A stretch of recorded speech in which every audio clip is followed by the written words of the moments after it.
देखो आज हम है ना क्लास 12 की क्लास स्टार्ट कर दी और क्लास 12 के अंदर जो सब्जेक्ट है आज वो पॉलिटिकल साइंस स्टार्ट करने वाला हूँ। जितने भी पॉलिटिकल साइंस के चैप्टर है 12वीं के अंदर लगभग दो किताबें हैं। एक है समकालीन विश्व में सुरक्षा और एक भारतीय राजनीति से संबंधित है।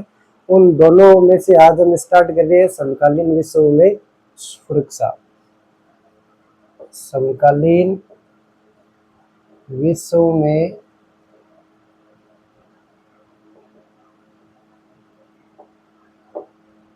सुरक्षा। देखो इस किताब के अंदर लगभग 8 चैप्टर है, क्योंकि कुछ चैप्टर है जो एनसीईआरटी ने हटा दिए हैं, तो उन चैप्टर के बारे में हम आज विस्तार से चर्चा करने वाले हैं।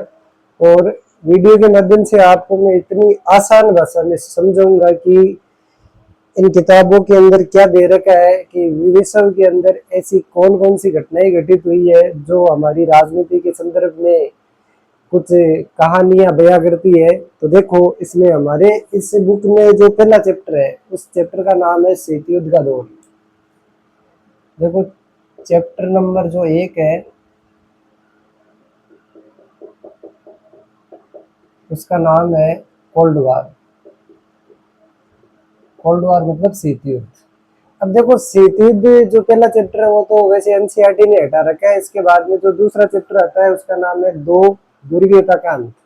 लेकिन जब तक हम इस चैप्टर को नहीं समझेंगे तब तक अपन को दूसरा चैप्टर समझ में आएगा नहीं। तो मैं इस वीडियो के माध्यम से आज कुछ जानकारियां देने वाला हूं कि वास्तव में ये शीत युद्ध था क्या, कैसे स्टार्ट हुआ था और क्या क्या इसके कारण थे। तो जो हमारी ये बुक है इस बुक में क्या है कि जब हम चैप्टर को पढ़ना स्टार्ट करते हैं तो क्यूबा मिसाइल संकट से ये चैप्टर स्टार्ट होता है। जबकि अपन को पता है कि क्यूबा मिसाइल संकट जो हुआ था वो 1962 के अंदर हुआ था। ये जो क्यूबा मिसाइल संकट है, क्यूबा मिसाइल संकट, क्यूबा मिसाइल संकट से चैप्टर को स्टार्ट कर रखा है। और ये जो क्यूबा मिसाइल संकट है ये डेट है 1961। लेकिन ये किताब हमें एक बार आगे ले जाती है तो एक बार पीछे भी लेकर आती है, यानी इसे हमने बुक के अकॉर्डिंग न पढ़कर इसको एक कहानी के माध्यम से पढ़ेंगे कि क्या हुआ था और कैसे हुआ था। और दूसरी बात मैं आपको ये बता दूं कि अपने क्यूबा संकट जो हुआ था वो 1961-62 में हुआ था, जबकि कोल्ड वार है ये 1945 में स्टार्ट हुआ था और 1991 तक चला था। क्योंकि 1991 में क्या हुआ था कि यूएसएसआर का विघटन हो चुका था। अब आपको ये लग रहा होगा कि ये यूएसएसआर क्या है, तो इनके बारे में अपन को पढ़ना है कि यूएसए क्या है, यूएसएसआर क्या है और ये कोल्ड वार क्या होता है। तो देखो अब मैं इसे आगे बढ़ाने जा रहा हूँ, ध्यान से देखना और समझना। देखो अपन ने इसको स्टार्ट कर दिया है तो देखो एक काम करो पहले कि अपन को पहले ये पता करना होगा कि ये जो यूएसएसआर है इसका निर्माण कैसे हुआ है। और दूसरी भाषा में मैं कहूँ तो क्या कोल्ड वार से पहले कुछ ऐसी घटनाएं घटी है जो इस कोल्ड वार के लिए जिम्मेदार है। तो देखो आज हम स्टार्ट करने वाले हैं। देखो अब तो देखो फर्स्ट वर्ल्ड वार से मैं इसे जोड़ता हूँ। फर्स्ट वर्ल्ड वार, अब देखो ये फर्स्ट वर्ल्ड वार है ना, ये फर्स्ट वर्ल्ड वार ये कब हुआ था 1914 से लेकर 1918 के मध्य। कब हुआ था 1914 से लेकर 1918 के मध्य। देखो अगर मैं बात करूं तो कोल्ड वार किससे पहले क्या हुआ था, तो फर्स्ट वर्ल्ड वार हुआ था। फर्स्ट वर्ल्ड वार के बाद में सेकेंड वर्ल्ड वार हुआ था। सेकेंड वर्ल्ड वार के बाद में कोल्ड वार हुआ था। अब ये फर्स्ट वर्ल्ड वॉर एक्चुअल में है क्या चीज, तो देखो इससे पहले क्या हुआ था 14वीं शताब्दी में 14वीं शताब्दी में पूरे विश्व में पुनर्जागरण का दौर शुरू होता है। पुनर्जागरण का दौर शुरू हो जाता है। सब पुनर्जागरण का मतलब है फिर से जगना। उसका मतलब नींद से जगना नहीं है। पुनर्जागरण का मतलब ये होता है कि सभी देश जो यूरोप के थे उनमें क्रांति की भावना आई थी कि हमको कुछ अलग से कुछ करना है और हम सभी देशों को विकसित होना है। तो पुनर्जागरण का मतलब ये है कि टेक्नोलॉजी वगैरह स्टार्ट हो चुकी थी इस समय। और इस समय देखो पुनर्जागरण का दौर स्टार्ट होता है। इसके बाद में जो यूरोप के देश है वे क्या करते हैं, धर्म प्रचार के लिए निकलते हैं। किसके लिए निकलते हैं? धर्म प्रचार। और धर्म प्रचार करते करते प्रत्येक देश में वह जाते हैं। उसके बाद में इन्हीं के आगे का स्टेप है जो व्यापारवाद कहलाता है। क्या कहलाता है? व्यापार। यानी अलग अलग देशों के अंदर जाके इन्होंने व्यापार शुरू किया था। और हमको पता भी है, आप सब जानते हैं कि हमारे भारत के अंदर एक पुर्तगाली आया था, 1498 के अंदर आया था। नाम था वास्को डी गामा। और ये वास्को डी गामा क्यों आया था? व्यापार के उद्देश्य से भारत में आया था। इस प्रकार से हम कह सकते हैं कि जो भी यूरोपीय देश है वे भारत में आए थे। और इसी प्रकार अन्य देशों में भी लगातार जा रहे थे व्यापार करने के लिए। ठीक है।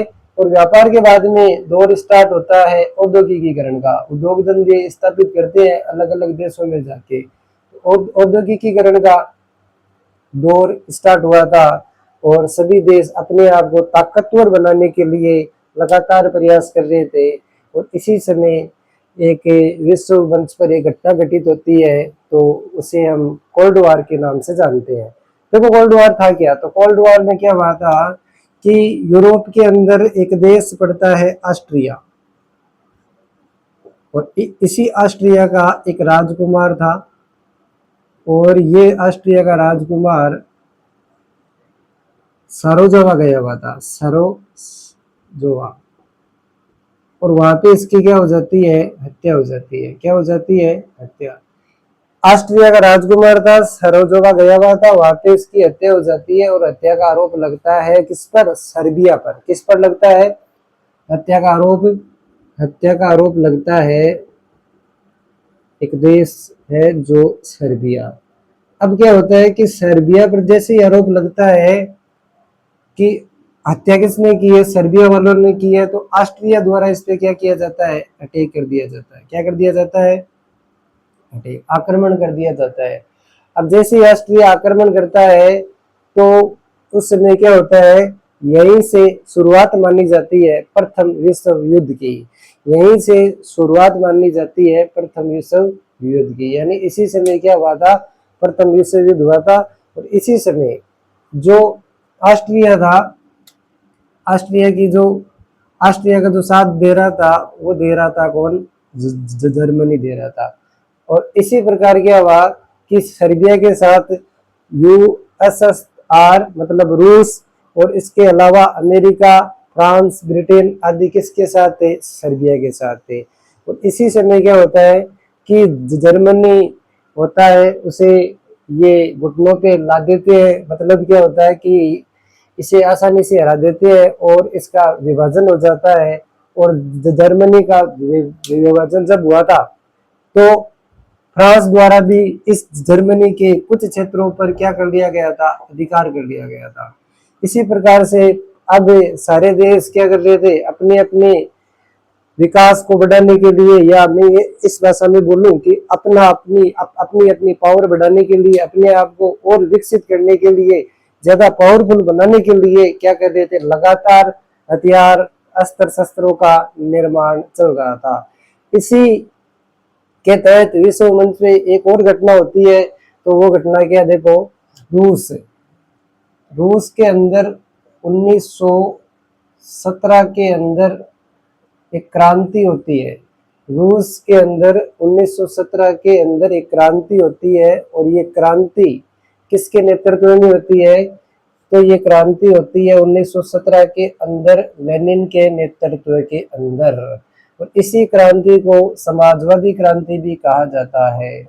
इसी क्रांति को क्या कहा जाता है? समाजवादी क्रांति भी कहा जाता है। यानी कौन सी क्रांति हुई थी? समाजवादी क्रांति भी इसे कहते हैं। और समाजवादी क्रांति अपने आप में क्या थी कि समाजवाद से आशय ये होता है कि किसी भी देश के जितने भी जो संसाधन है उन पे निजी अधिकार नहीं होकर सरकार का अधिकार हो जाता है। उसे हम क्या कहते हैं? समाजवाद कहते हैं। वापस से बता रहा हूँ कि किसी भी देश में जो उत्पादन के जो संसाधन है उन पर अगर नियंत्रण सरकार का हो उसे हम क्या कहते हैं? समाजवाद कहते हैं। और ये क्रांति हुई थी। इसी के तहत 1922 में पूरे विश्व मंच पर एक महाशक्ति का गठन भी हो जाता है, एक संधि होती है। और उस संधि के तहत 1922 के अंदर, देखो कब 1922 के अंदर किसका निर्माण होता है, यूएसएसआर का निर्माण हो जाता है।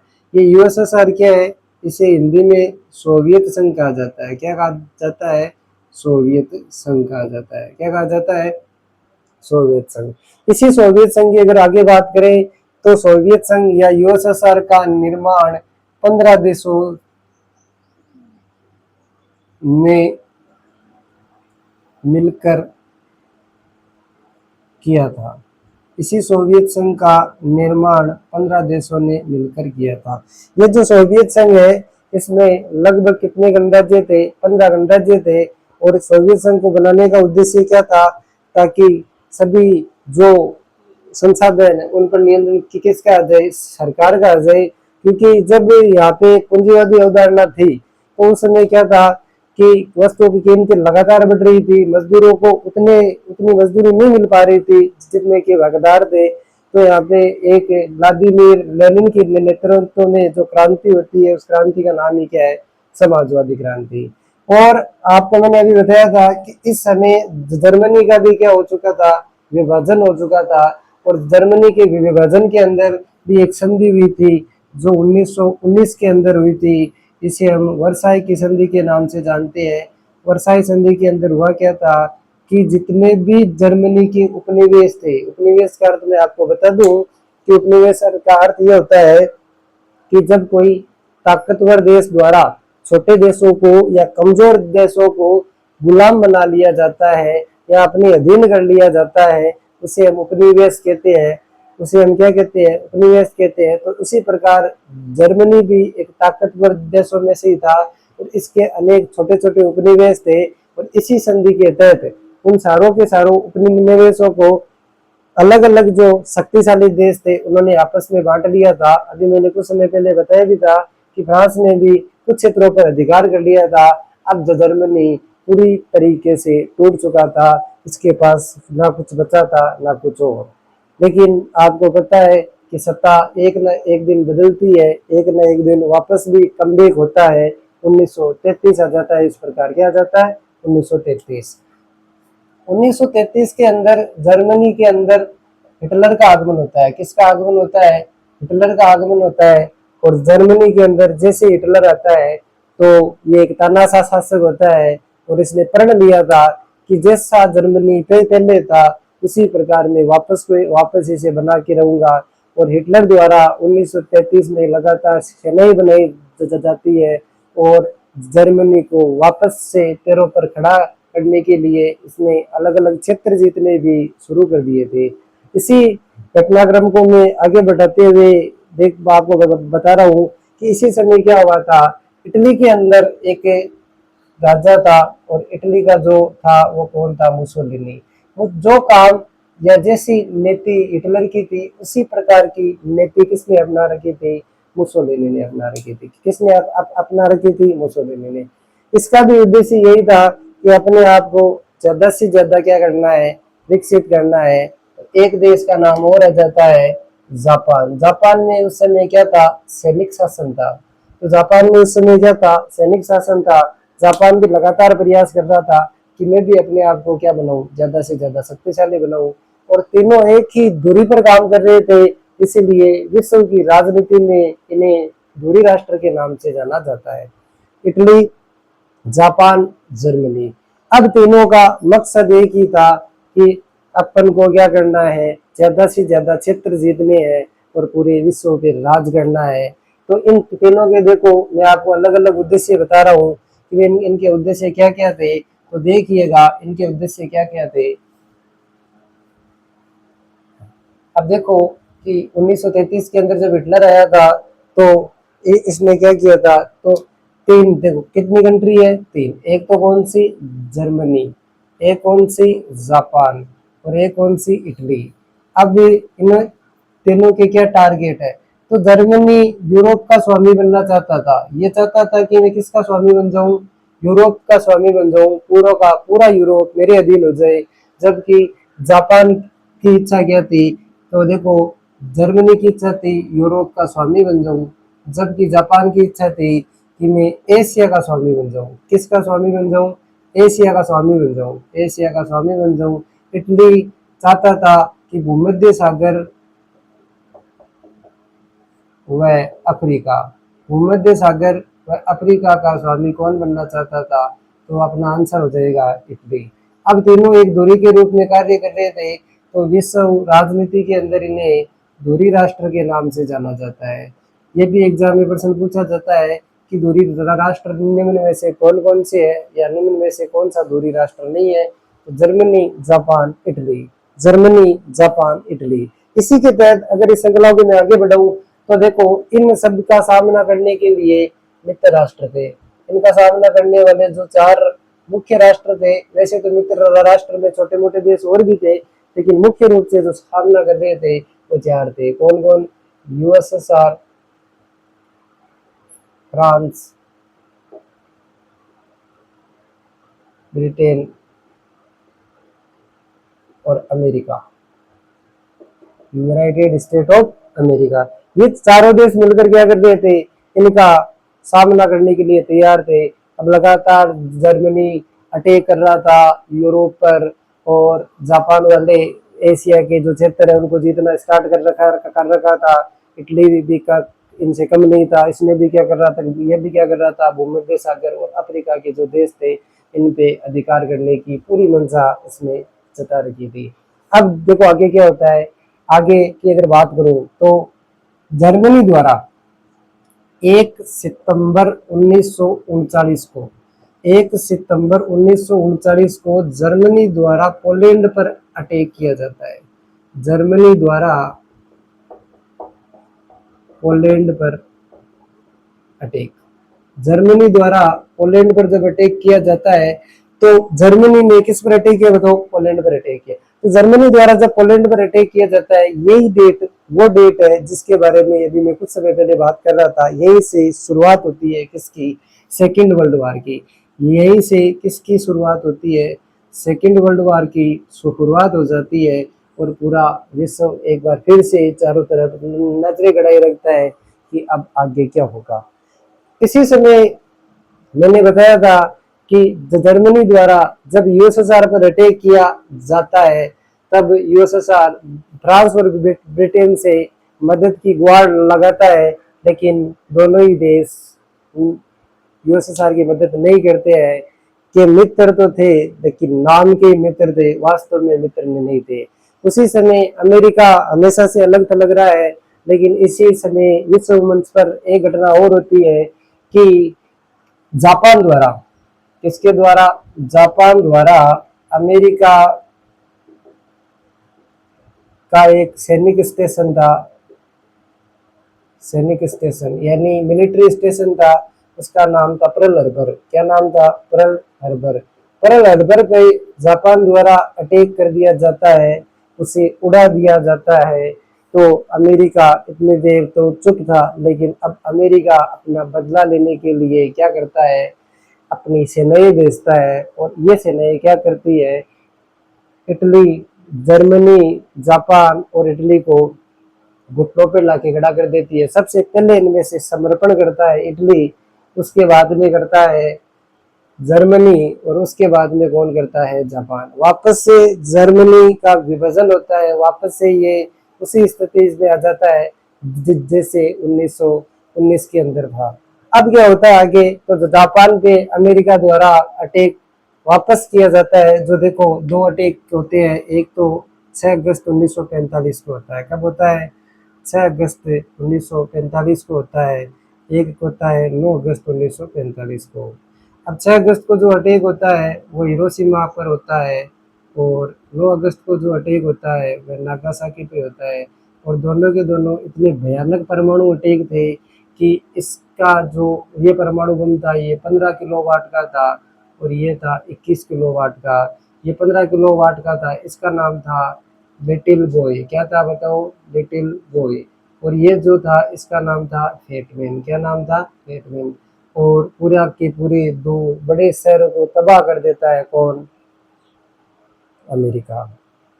अब इसी के संबंध में आलोचक के अमेरिका के वे तो ये कहते हैं कि ये अटैक है जो अमेरिका ने क्यों किया है? क्योंकि अमेरिका पूरे विश्व को ये दिखाना चाहता है कि मैं सबसे ज्यादा ताकतवर हूँ। जबकि जो अमेरिका के समर्थक है वो कहते हैं कि युद्ध ये अटैक इसलिए किया गया था ताकि सेकेंड वार जल्द से जल्द समाप्त हो जाए, और इन्हीं घटनाओं के तहत सेकेंड वार की समाप्ति होती है। और इसी के बाद यूएसएसआर, यूएसए, ब्रिटेन और फ्रांस जो मित्र राष्ट्र थे सभी के, और कुछ आलोचक ये भी कहते हैं कि ये अटैक इसलिए किए गए थे क्योंकि अपन को पता है पूंजीवाद की अवधारणा अमेरिका में थी और समाजवाद की अवधारणा यूएसएसआर में थी। तो दोनों विचारों की एक लड़ाई चल रही थी। तो यूएसएसआर को दिखाना था कि मैं आपसे ज्यादा पावरफुल हूँ, और इसी के तहत पूरे विश्व मंच पर दो महाशक्तियों का उदय होता है, जिसमें से पहली है अमेरिका मतलब यूएसए और दूसरी है यूएसएसआर। ठीक है, और इसी के तहत आगे स्टार्ट होता है कोल्ड वार। कोल्ड वार के बारे में हम अगले वीडियो में देखेंगे कि 1945 के बाद में विश्व में कौन कौन सी घटनाएं घटित होती है और आगे की कहानी क्या होगी। तो आगे की कहानी जानने के लिए अपन को नेक्स्ट वीडियो के अंदर आपको मैं बताने वाला हूँ। अगर आपको वीडियो अच्छा लगा हो, अगर समझ में आ रहा हो, तो मुझे कमेंट में आप बताना। और अगर आपको कुछ वीडियो के अंदर या कुछ कंटेंट के अंदर कुछ कमी लग रही हो तो वो भी मुझे सजेस्ट करना, ताकि मैं ज़्यादा से ज़्यादा क्या कर सकूँ, सुधार कर सकूँ। ठीक है, थैंक यू।